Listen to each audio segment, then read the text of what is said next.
Mirko's ear. Why do y'all keep messing up my girl? What is this? Y'all are against bunnies, aren't you? I don't know what the ist is against bunnies, but you are a bunnyist.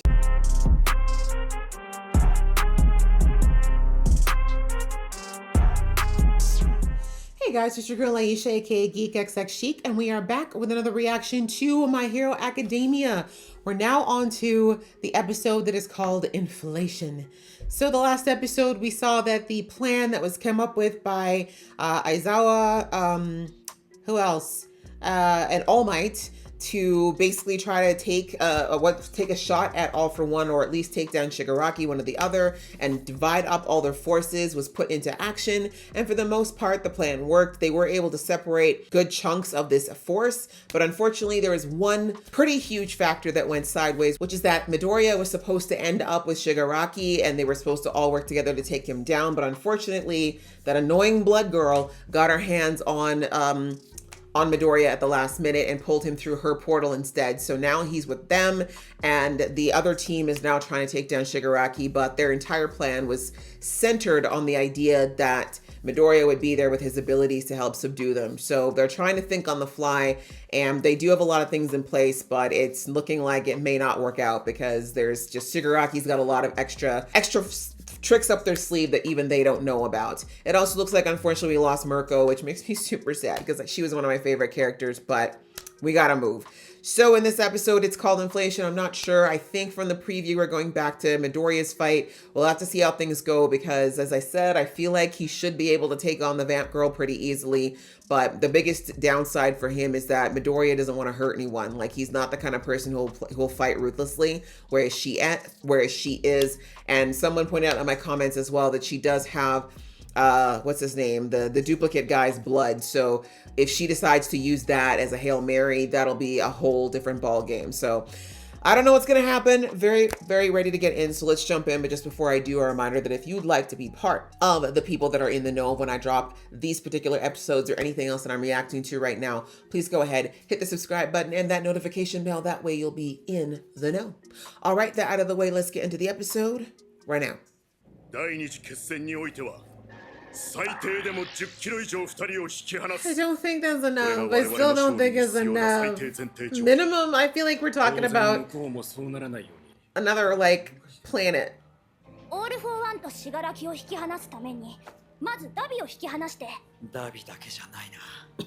It's everybody. It's everybody. Everybody and their mama, and their grandmama, and their stepmamas. Just everybody. オフェンスは緑谷少年を中心にベストジーニストやエッジショット、ミルコら上位ランカーを配置対応させる。軍が3層へ移送。エンデバーとホークスを中心としたチームを派遣し、Deal with him. That's cute. うららか少女、アスイ少女に担当してもらう。残りのヴィランたちはタコバ競技場へと移送。Okay. のぎりは信楽の復活とともに。Yeah, if they wake him up again, y'all are screwed. I don't know what to tell you. Respectfully, I really feel like you guys should have taken out Gigantica. Like, he's not a smart man to keep alive. Like, I just feel like you need to take him out. Sorry. I know it's not a hero thing to do, but he's never not going to be their slave, so. My guy is insane. I don't think this is why he's not allowed to use his quirk, really. What? Like, why? Why did you show us this again? We didn't need to see this again. This was not okay. Mirko. That is so utterly revolting. Oh, so that's what they showed us his hair growing the other day.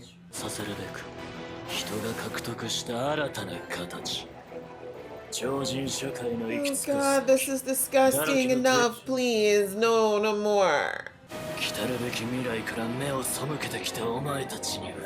Why are you listening to him explain? Just start blasting him in the face or something so he can stop growing. Oh, she's still alive. Oh, thank God. Oh, y'all don't scare me like that, Mirko.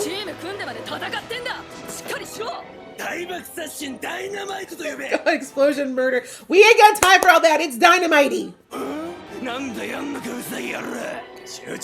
Thank you. Yeah, if he uses warp, he's gotta stop blocking. It can't be both.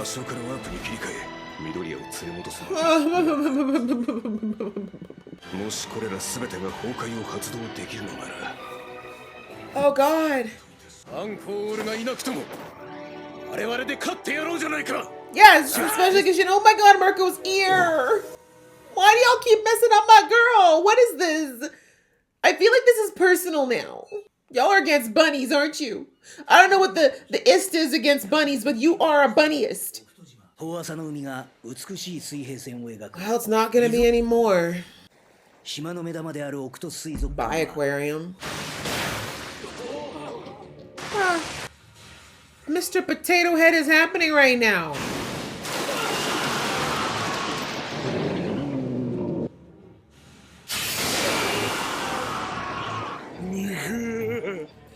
I forgot about this psycho.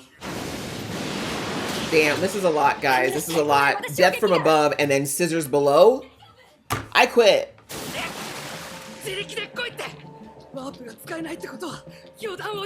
Exactly.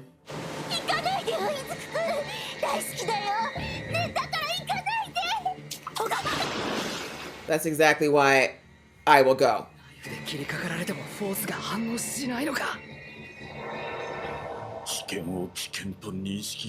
Because she's insane. Die? I'd rather die.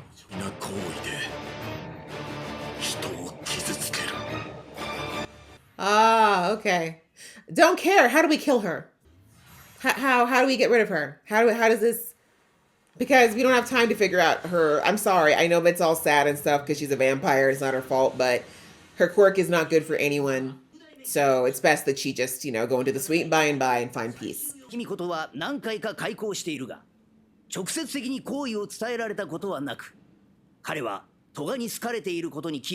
does this matter right now?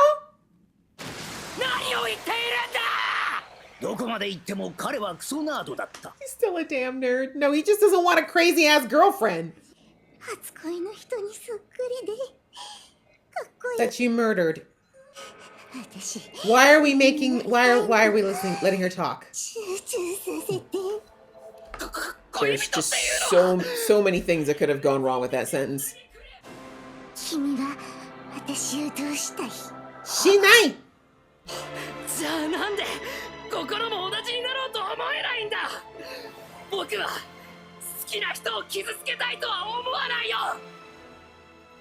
She doesn't know the difference because she's crazy.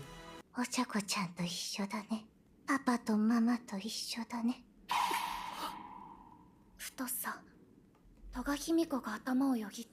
mean, honey, you hurt people. I'm sorry. That's just not okay in our world. Maybe if there was like an alternate universe where everyone was a vampire, you'd be happy.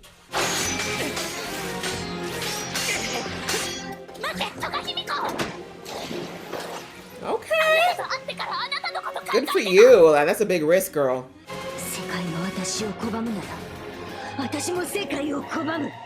Cool. No, absolutely no conscience about you not making it. Oh, now you need to die. Harder. That's right.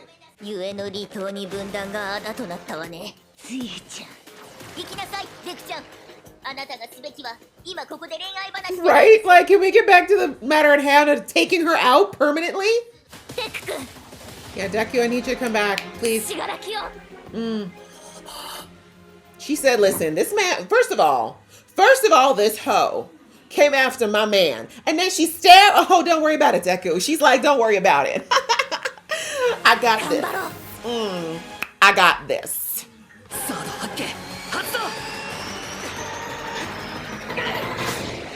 Woo! Sonic boom! Oh, that poor seagull. Even the seagull was like, God damn.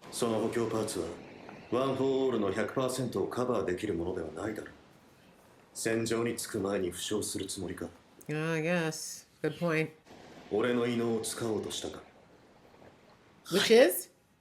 俺たちの異能も強化されている。その結果、あれは極めて得意な力へと変貌した。Okay. かつての使い方ではもう扱える代物じゃない。 Oh wow, look at all those locks.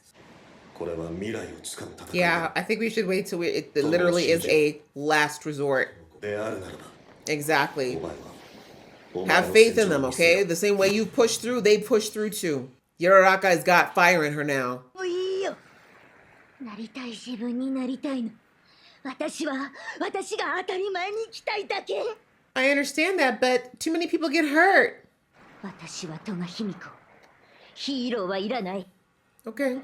私も私の当たり前を全 Yeah, うす it's る。 only fair. うららかお茶子として。ただでさえ減ったヒーローがまた少なくなって That's a lot of burnt people. A lot of crispy critters. ちょっと前のことなのに懐かしい光景だ This is another one we need to just take out. I'm sorry. I know Toya's damaged and he has a bad background and this is so sad, but 近づけないああごめんな自分語りしちまって yes, clearly no one cares. これが俺に対する答えかってささあ一緒に落ちよう轟エンジ地獄で俺と踊ろうぜ He does deserve to go to hell for what he did to you, but not like this. 俺はあらゆるものの軌道を変える周囲の空気の軌道をそらしたりはなんともねえ Okay, that's cool, but I don't know. Fire's pretty unpredictable. あの加齢臭の家庭事情がクソでもなんでも Smelly こ old れまで guy. の働きに嘘はなかった今もな I mean, when it came to the hero business, Somewhat he was indeed straightforward, but 俺は言われたからここに立ってるわけじゃねえ俺自身がお前を止めたいと思ったから立 I ってる need ん you to だ level up your mama's side quick. 超人社会の限界それが俺たちだ Okay. 生きてたならなんで帰ってこなかった Because I'm insane, bro. 腐っても兄ちゃんだしな俺がダビになった経緯 All お right. 前以上の熱を絶やすことなく Background story again. Here we go. On the next episode. 神奈川県上野区グラウンドゼロかつて Look at his オールマイ face. ト Oh my god. 次回2つの格 Two 策 flash fires. Okie doke. Well, this, I mean, it's good. I feel like it's good to kind of find out from his point of view how he got to this place. Although I feel like last season we got a lot of insight into why Toya is broken. Yes, in the episode, I'm like, let's just take him out. I'm just at the point where it's just like, we don't have time for all this. Like, Tokyo is on fire. Not even Tokyo, all of Japan at this point is on fire. All major centers are like completely under duress. We got superhero criminals running around, like people with literal razor blades in their face, just going around cutting people for fun. Like, do we have time to sit here and go through like the deep psychological therapy that this boy's gonna need and a facility that can even help hold him if that's the case? Like, respectfully, it sucks, but I feel like we just need to make it quick and clean. Just him, vampire girl, like this is not the world for you. And you know, we just gotta move. We need order. This is not a world where everyone can do what they want. That's not the way it works. Otherwise it would be complete chaos and nobody would be happy. So, but anyways, coming back, yeah, crazy episode. Finding out that Shigaraki now has, well, I guess we'd call it more of a mutation versus a quirk, that he can like make his body grow and continuously grow infinitely, which is, I guess, a side effect of what he went through in that procedure. I'm assuming this is a Nomu thing, is crazy and disgusting. I'm just thankful that Mirko didn't die. I really thought we lost Mirko. I really did. So I was like, no, but I thought bring her back just to take her out seems a bit much. But after what happened to Star and Stripe, I did not put it past the show to do that. But anyways, I'm glad she's still with us and I hope she survives. But yes, they've got a real problem on their hands because they're like, yeah, well, we can't stop him from doing this growth thing. And they're like, but if we let his quirk go, the dissolving, the disintegrating, and he has his literal gross ass fingers everywhere, this whole platform's going to go up in a second and we cannot rebuild in time. So we got to figure out a way to take him out like this, however we can, if we can even get close to him with him growing those infinite fingers everywhere. It's so gross. It's honestly so gross. Shigaraki is so gross. He's another one. I'm sorry. I know you want to save him, Midoriya, but take him out. Everybody's got to go. It's a fire sale. Everyone's got to go. I'm beyond it. I'm tired. I'm sorry. We just got to, sometimes some solutions need permanent answers. Okay, that's it. But digressing, I think the two main points for this, going back to Vampire Girl, I get it. It sucks. We got a lot of that a couple episodes ago when we found out her backstory, the fact that she's always been misunderstood, that her family could not understand her, that she's always felt isolated and othered because she has this ability, but the fact that she just wants to be able to like do these twisted things that she feels is natural for her in peace. Like, I get it. Like, in the sense of that's realistic to our real world, and that there are people in our real world that their brains just function completely differently, and what they consider to be normal or even pleasurable by the vast majority of society is considered to be completely wrong morally, legally, and otherwise. And I can only imagine how sad and lonely that is, but it's the reality. Like, it's an abnormality, it's not a healthy one, and it sucks that her quirk has made her this outlier in society, and it also makes her hurt people. And it sounds like she could stop, but for her, in her mind, stopping means being miserable. She doesn't want to be sad. And so that's why she doesn't, like, this is again why she was so attracted to this group, who both basically told her, yeah, the new world we're creating, you can go ahead and eat as many people as you want, suck the blood of whoever you want to, play with them, do whatever, like, it's up to you. And that's just not going to work in most societies. And honestly, I'm going to be real. I honestly think that All for One probably is going to take her out anyways when it's all said and done, because you don't want that girl sticking a needle into you any random day. So anyway, it's just sad in one sense, in that it sucks that she's in a world where she doesn't fit. As I said, if there was an alternate universe someplace with a bunch of vampires that did that kind of stuff all day, and she could go to that, that'd be great. We could send her there, but we can't. She's got to live in our world where it's not okay to do what she's doing. So I don't know the answer, guys. I really don't know what the answer would be, other than her giving her an eternal rest. Sorry, like, just give her peace. It's sad, but at least she would know peace, and the world would be better for it at that point, because she just doesn't want to. As she said, she's rejecting the world. She doesn't want to fit in anymore. She's done. And again, I know that Uraraka is going to try to get through to her.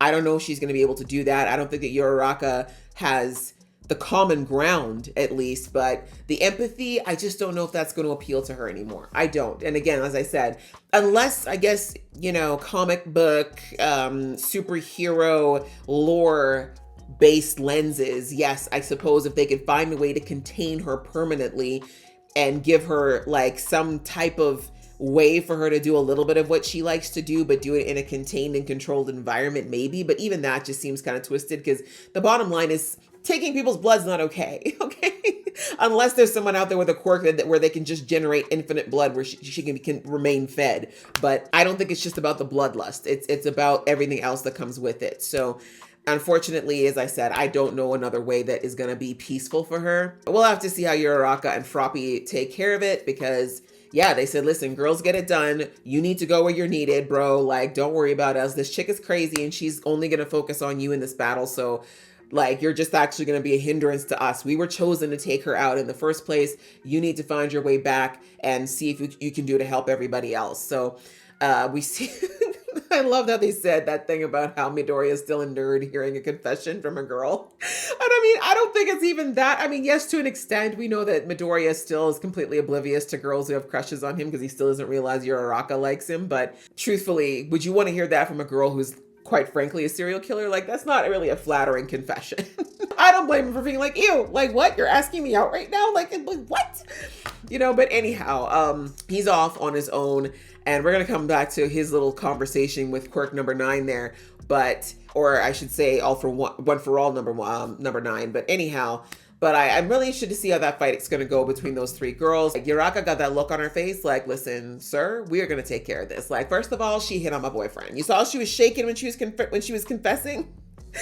When Toga was confessing to Midoriya, see the way that Uraraka was shaking? Like, oh, I know you're not I know you're not hitting on my man in front of me. I know you're not doing that. So I think we're going to see a whole new side. And Uraraka, she's due a breakthrough. She's been doing quite well. Back from that girl who used to get nauseous every time she used her powers. She's doing so much better. And I think she's due for a breakthrough. And this battle is what's going to be what she needs to finally break through yet another level of her abilities. So I think between her and Froppy, they're going to send this girl a really strong message one way or another. I'm more scared of those Nomus, though, because that Nomu that is shooting shards and regenerating is terrifying. I don't know what else to say about that. So as for going back to my guy Midoriya, as I mentioned, he got talked to by the 9th quirk holder, or the 9th, All for One holder. or One for All, sorry, One for All holder. And basically we found out that whatever his quirk is going to be the Hail Mary of the quirks. Because he's saying that since Midoriya took on their One for All, that all of their quirks have actually evolved from what they had when they were alive, which makes sense because we know that because Midoriya is such a special situation in the fact that he was completely quirkless, their quirks finally have the space to manifest and grow the way that they couldn't when they took on One for All. So they're saying all of us, he's like, all of our quirks, they're different. They're evolving, they're changing. But mine in particular is, like he said, very different, very unpredictable. None of us saw this coming. And I like the visualization that they made of like the big steel trap lock door, like 85 locks, like basically saying this is not something to be touched lightly. This is not something to be accessed lightly. Apparently Midoriya was thinking of using it already back there. And homie said, look, we don't know, from the sounds of things, what he's trying to say is like, if you unleash this thing, we don't know if your body can take it, bro. And if it does, you're going to take damage regardless. So we can't have you hurting yourself when you haven't even gotten to who we're supposed to battle. Like, these people are distractions. We still got to face All for One. He is the person that if we have to open this door, we open it for him. We don't open it for the minions. So he's on his way back to where Shigaraki is my guess. Hopefully he'll make it by next episode, but it looks like next episode we're going to be going into the history of Dabi, aka Toya. And like I said, I think it'll be good to hear his side of the story. I mean, as I said, we already know that he was unfortunately quite heavily emotionally abused by his father growing up and, you know, had a mother who was disconnected and neglectful. So he had the perfect recipe for the mental state that he's in right now. It's sad, it's heartbreaking, but it's still a choice. Toya is choosing to do this. He's choosing to be hateful. He's choosing to be destructive because that for him is easier than dealing with the fact that really he's a hurt little boy still seeking his father's approval. I think what's important for Toya to see is that he assumes that Todoroki has had the great life, right? In his mind, you can tell he just thinks, oh, Todoroki was the golden child. He was born half-half, the way Dad always wanted. Dad put all his focus on him. Everything that I ever wanted as a son, Todoroki got. But of course, he doesn't realize, like we saw back in season 1, that Todoroki was not that different from him. It was still like the emotional weight, the abuse was still there. The mom was completely out of the picture. So he was, again, he basically grew up without a mother as well. His other siblings were completely emotionally detached. So Todoroki has not had a good go of it either. Him and his dad have a very broken relationship as well. The point is, both Toya and Todoroki have a lot in common as far as their father letting them down royally. He's just been so hurt and rejected and disappointed so many times that he's put up these walls, both emotionally and now with this fire, literally, to keep people from getting close to him. But if anyone can actually physically get close to him at this point, it might be Todoroki because he does have the ice power. I do think Todoroki is stronger than his brother. We'll have to see, and hopefully my boy Todoroki won't get too hurt in this fight because we know he doesn't want to hurt his brother, but Dabi is not beyond hurting him. And again, I don't think Dabi wants to hurt Todoroki per se, but he is jealous and he looks at him as Todoroki is the living embodiment of what he wanted to be and failed to be. So yeah, a lot of misdirected anger and hatred towards him as well. So it could get pretty ugly. Yeah, good episode. Yeah, just looking forward to the next one. I don't know how this whole thing is going to wrap up here, but I definitely feel like we're leading up slowly and we still have not seen All for One now for 2 episodes. So I'm interested to see what's going on with that fight as well. So I hope you guys enjoyed watching along with me. If you did, please show some love and I will see you in the next one.